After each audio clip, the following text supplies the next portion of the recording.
আমরা সবাই জীবনে ভালো কিছু চাই। ভালো চাকরি, ভালো ব্যবসা, ভালো ইনকাম, ভালো সম্মান, ভালো জীবন আমরা সবাই চাই। কিন্তু সেই ভালো ল্যাডারে ওঠার জন্য, ভালো জীবন যাপনের জন্য, ভালো ব্যবসা দাঁড় করানোর জন্য, ভালো একটা চাকরি পাওয়ার জন্য, জীবনে ভালোভাবে দাঁড়ানোর জন্য নিজেকে যে পর্যায়ে উন্নীত করা দরকার, নিজে যে পরিমাণ ত্যাগ তিতিক্ষার প্রয়োজন, যে পরিমাণ পরিশ্রম করার দরকার, লেগে থাকা দরকার, আমরা সেটা করতে চাই না। আমরা ফল চাই বটে, কিন্তু প্রস্তুতিটা এড়িয়ে যাই। আমরা চাই কিন্তু যে সাফল্য আসুক খুব তাড়াতাড়ি, কিন্তু নিজের উপরে কাজ করাটাকে পিছিয়ে দেয়। জিম রনের একটা খুব গুরুত্বপূর্ণ উক্তি আছে যে if you want to attract something, be attractive. আসলে জীবন কখনোই তোমার ইচ্ছার উপরে ভর করে বদলাবে না। তুমি কেমন মানুষ হিসেবে নিজেকে দাঁড় করাবে তার উপরে ভিত্তি করে তোমার জীবন বদলাবে। আজকে যদি আপনার জীবন আপনার প্রত্যাশার মতো না হয়, তাহলে কখনো মনে করবেন না যে এটা একটা অ্যাক্সিডেন্ট, আপনার ভাগ্য খারাপ, সেজন্য আপনার জীবন আপনার প্রত্যাশার সাথে মিলে নাই। It is not true. আজকে আপনার জীবন যেখানে, এটা আপনার সিদ্ধান্ত, আপনার চিন্তা, আপনার কাজ, এগুলোর ফল, আপনার বিশ্বাস, আপনার প্রচেষ্টা। জীবন কারো পরে কোনো অন্যায় করে না। জীবন শুধু আপনার অগোছালো হিসাবগুলোকে মিলিয়ে দেয়। আপনি মিলাতে পারেন না, তো জীবন ঠিকই মিলায়। তাই আপনার আমার কাজ করে যাওয়া, পরিকল্পিতভাবে কাজ করে যাওয়া, দুর্দান্তভাবে লেগে থাকা, তাহলে জীবন আপনার হিসাব ঠিকই মিলিয়ে দিবে। আমরা প্রায়ই বলি সময় খারাপ, দেশের অবস্থা খারাপ, অর্থনীতি খারাপ, আমার পাশে সব খারাপ লোক, কিন্তু আমরা কখনো নিজেকে উন্নত করার উদ্যোগ নিই না। খুব কম মানুষই আছে দেখবেন যে বলবে কেউ পারে নাই তাই কি হয়েছে, আমি পারবো, আমি তো আছি, আমি পারি। সত্যটা কি জানেন? যে আপনার জীবনের মান আপনার ব্যক্তিত্বের মানের চাইতে কখনো বেশি হবে না। তাই আপনার জীবনের মানকে যদি বাড়াতে চান, তাহলে আপনার নিজেকে বিকশিত করুন। 1 লিটারের পাত্রে 2 লিটার দুধ ধরবে না। 2 লিটার দুধ ধরাতে হলে পাত্রটাকে বড় করুন। এই পাত্র হচ্ছেন আপনি। আমি মাঝে মাঝেই বক্তৃতার মধ্যে জিম রনের কথা বলি। টনি রবিন্সের উনি শিক্ষক। জিম রন বলেন, you don't get paid for the hour, you get paid for the value you bring to that hour. তার মানে তুমি কোথাও সময় দাও, এই জন্য তোমাকে পেমেন্ট করা হয় না, তোমাকে মজুরি দেওয়া হয় না, তোমাকে বেতন দেওয়া হয় না। রেদার তুমি যে সময়টা দাও, ওই সময়ে কি ভ্যালু ক্রিয়েট করো, তার জন্য তোমাকে মূল্য দেওয়া হয়, বেতন দেওয়া হয়। নিজের উপর কাজ করার প্রথম এবং সবচেয়ে কঠিন ধাপ হলো নিজের জীবনের সম্পূর্ণ দায়িত্ব নিজের কাঁধে নেওয়া। যতদিন আপনি অন্যকে দোষ দিবেন, নিজের ব্যর্থতার দায় অন্যের ঘাড়ে চাপাবেন, বিশ্বাস করুন ততদিন আপনি দুর্বল থাকবেন। কারণ তখন আপনি নিজের শক্তি অন্যের হাতে তুলে দিচ্ছেন। কিন্তু যেদিন আপনি বুঝতে পারবেন, বা যেদিন থেকে আপনি বলবেন যে আপনার জীবন আপনার এবং আপনার যে কাজ তার দায়িত্ব আপনার হাতে, সেদিন থেকেই আপনি শক্তিশালী হয়ে উঠবেন। দায়িত্ব নেওয়া মানে এই না যে আপনি নিজেকে ছোট ভাববেন বা নিজে ছোট হয়ে যাবেন। দায়িত্ব নেওয়া মানে এই যে সমাধানটা আপনার হাতেই আছে, আপনি চাইলে সমাধান করতে পারবেন।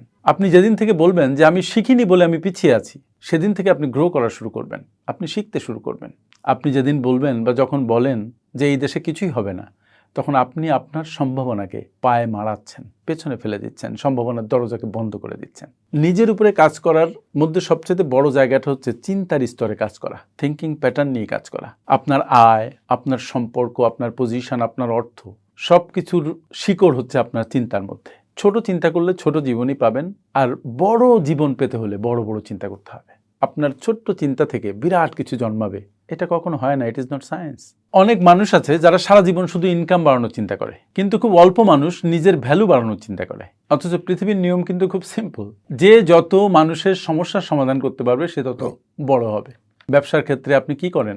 You don't sell products, rather you sell solutions. আপনি যদি নিজেকে এমন এক স্তরে নিয়ে যেতে পারেন, এমন প্রয়োজনীয় একজন মানুষে রূপান্তরিত করতে পারেন যে আপনাকে ছাড়া কারোর কাজ চলে না, তাহলে আপনি গ্রো করতে শুরু করবেন। মানুষ তখন শুধু আপনাকেই খুঁজবে। এরপরে একটা খুব ইম্পর্টেন্ট বিষয় আসে, সেটা হচ্ছে ডিসিপ্লিন। আমরা সবাই 2 ধরনের ব্যথায় ভুগি। একটা হচ্ছে হয় নিয়ম শৃঙ্খলা মানার পেইন, মানার ব্যথা, আর না হয় রিগ্রেট করার ব্যথা, দ্য পেইন অফ রিগ্রেট। কি বললাম? যে শৃঙ্খলার কষ্ট, আর না হয় অনুশোচনার কষ্ট। এই দুটোর একটাকে আপনাকে নিতেই হবে। এখন আপনার কাছে আমার প্রশ্ন যে আপনি কোনটা নিতে চান? আপনি কি দ্য পেইন অফ ডিসিপ্লিন নেবেন, না দ্য পেইন অফ রিগ্রেট নেবেন? ডিসিপ্লিন মানে অনেকে মনে করে বড় বড় কাজ, আসলে নো। ডিসিপ্লিন মানে ছোট ছোট কাজ নিয়মতান্ত্রিকভাবে, নিয়মিতভাবে করা। যেমন টাইমলি ঘুমানো, টাইমলি ঘুম থেকে ওঠা, টাইমলি এক্সারসাইজ করা, টাইমলি পড়া, টাইমলি অফিসে যাওয়া, টাইমলি প্রত্যেকটা কাজ শেষ করা, একসাথে একটা কাজ করা, অপ্রয়োজনীয় খরচ কমানো, শরীরের যত্ন নেওয়া। এই যে ছোট ছোট কাজ, এই ছোট ছোট কাজ দীর্ঘ সময়ে আপনি নিয়মতান্ত্রিকভাবে করলে আপনাকে বড় হাইটে নিয়ে যাবে। ইন্সপিরেশন, মোটিভেশন, এটা কিন্তু সবসময় কাজ করে না, খানিকটা কর্পূরের মতো, এটা উড়ে যায়। কিন্তু ডিসিপ্লিন আপনাকে নিয়মতান্ত্রিকভাবে কাজ করতে বাধ্য করে। তাই যতটা মোটিভেশন দরকার তার চেয়ে বেশি দরকার ডিসিপ্লিন। মোটিভেশন আপনাকে কাজ শুরু করায়, কিন্তু ডিসিপ্লিন আপনাকে ধরে রাখে। অনুপ্রেরণা বা মোটিভেশন না থাকলেও ডিসিপ্লিন কাজ করতে থাকে। সফল মানুষেরা মোটিভেটেড না হলেও দে আর ডিসিপ্লিনড। তাদের ভালো লাগুক না লাগুক তারা কাজ করতে থাকে। আর আমরা মোটিভেটেড না হলে কাজ করতে পারি না। পার্থক্য এখানে। নিজের উপরে কাজ করা নিয়ে কথা বলছি। এই পর্যায়ে একটা খুব বড় বিষয় আসে, সেটা হচ্ছে সময় ব্যবস্থাপনা, দ্যাট ইজ টাইম ম্যানেজমেন্ট। সবার জন্য 24 আওয়ার্স। কেউ সে 24 আওয়ার্স থেকে 22 আওয়ার্স নষ্ট করে, আর কেউ 2 ঘন্টাও নষ্ট করে না, ইভেন 2 মিনিটও নষ্ট করে না। আমরা ভুলে যাই যে সময় হচ্ছে জীবনের সবচেয়ে দামি সম্পদ। আপনি কোটি কোটি টাকা নষ্ট হয়ে গেলে সেটা ব্যাক করাতে পারবেন, কিন্তু সময়ে এক মুহূর্ত আপনি ব্যাক করাতে পারবেন না। Time is not negotiable, time is not repeatable, you cannot buy time. Time is more and more valuable than money. You cannot buy time buy money. আর সেজন্য আজকে যদি আপনি সময় নষ্ট করেন তাহলে ভবিষ্যৎ আপনাকে কড়া জবাব দেবে। আর আজ যদি আপনি সময়কে সম্মান করেন তাহলে ভবিষ্যৎ আপনাকে পুরস্কৃত করবে। আপনার কি দরকার? পুরস্কার। সময়কে কাজে লাগান। প্রত্যেক দিন যদি 1-2 ঘন্টা আপনি নিজের জ্ঞান, নিজের স্কিল, নিজের উপরে কাজ করেন, আপনি 4 বছর পরে এমন এক ব্যক্তিতে পরিণত হবেন যেমন ব্যক্তি দেশেই বিরল। নিজেকে একটা প্রশ্ন করুন যে সময় আপনার জীবন দিয়ে বয়ে যাচ্ছে সেই সময়কে দিয়ে আপনি কি করছেন? আপনি কি নিজেকে তৈরি করছেন নাকি সময়কে হেলায় হারাচ্ছেন? Ask yourself, answer is with you. তারপরে একটা ইম্পর্টেন্ট বিষয় হচ্ছে মানুষ নির্বাচন করা। আপনি কাদের সাথে চলছেন এটাই আপনার ডেস্টিনি নির্ধারণ করে। আপনি যাদের সাথে বেশি সময় কাটান ধীরে ধীরে আপনি আসলে তাদের মতো হয়ে যান। এটা কিন্তু কোনো মোটিভেশনাল কথা না, এটা একটা মনোবিজ্ঞানের বাস্তব সত্যি। আপনার চারপাশে যদি সারাক্ষণ নেগেটিভ, লোভী, স্বার্থপর মানুষজন থাকে, আপনিও তাদের মতো হয়ে যাবেন। আপনি আস্তে আস্তে তাদের মতো আচরণ শুরু করবেন।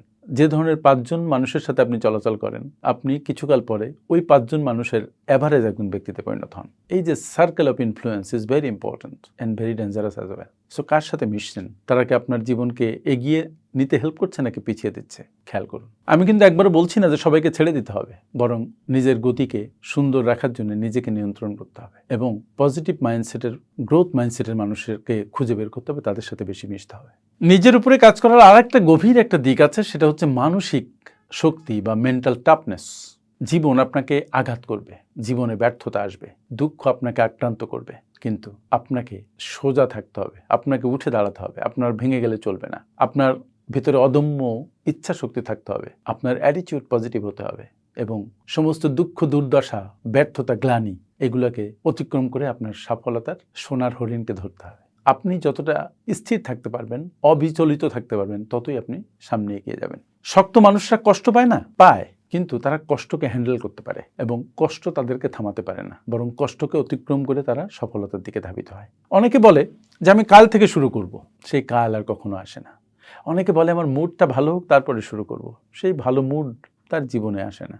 জীবন কিন্তু শুধু আপনার আজকে যে দিন, এই দিনকেই চেনে, আজকেই চিনে, কালকে চিনে না। আজকে আপনি কি করলেন সেটাই আপনার ভবিষ্যৎ বানায়। কাল কি করবেন দ্যাট ডাজন্ট ম্যাটার। আজ যদি আপনার জীবন গড়পড়তা হয়, 5 বছর পরেও আপনার জীবন গড়পড়তাই থাকবে। শুনতে খারাপ লাগে, বাট ইটস ট্রু। আজ যদি আপনি সিদ্ধান্ত নেন যে আজকেই আপনি আপনার জীবনের উপরে কাজ করা শুরু করবেন, আজই করবেন, তাহলে 5 বছর পরে আপনার জীবন অন্যরকম হবে, বদলে যাবে। মনে রাখবেন, আপনি যদি আপনার জীবনকে পরিবর্তন না করেন, জীবন আপনাকে পরিবর্তন করে দেবে। কিন্তু সেই যে পরিবর্তন, সেই পরিবর্তন আপনার পছন্দ নাও হতে পারে। আপনি যদি আপনার জীবনের জন্য কোনো প্ল্যান না করেন, জীবন আপনার জন্য একটা প্ল্যান করবে, সেটা আপনার পছন্দ নাও হতে পারে। আপনি যদি কোথাও না যেতে চান, জীবন আপনাকে ঠিকই এক জায়গায় নিয়ে যাবে, সেই জায়গা আপনার পছন্দ নাও হতে পারে। এই ভিডিওর শেষে একটা কথা খুব স্পষ্ট করে বলি, দ্যাট ইজ ভেরি ইম্পর্টেন্ট, যে নিজের উপরে কাজ করা এটা কিন্তু কোনো অপশন না, এটা ম্যান্ডেটরি, বাধ্যতামূলক। আপনি চাইলে আজকেই শুরু করুন, ছোট করে শুরু করুন, কিন্তু শুরু করুন। শুরু করার পর আর থামবেন না। নিজেকে বদলান, নিজের মান বাড়ান, নিজের সময়কে সম্মান করুন, কারণ আপনি বদলালে আপনার জীবন বদলাতে বাধ্য।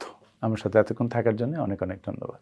আর একটা কথা, আপনারা যারা এই ভিডিওটি শুনতে শুনতে শেষ পর্যন্ত চলে এসেছেন, তাদের কাছে একটা অনুরোধ, জীবন বদলাতে হলে দ্য সাকসেস ব্লুপ্রিন্ট বইটি পড়ুন। It will change your life forever. Thank you.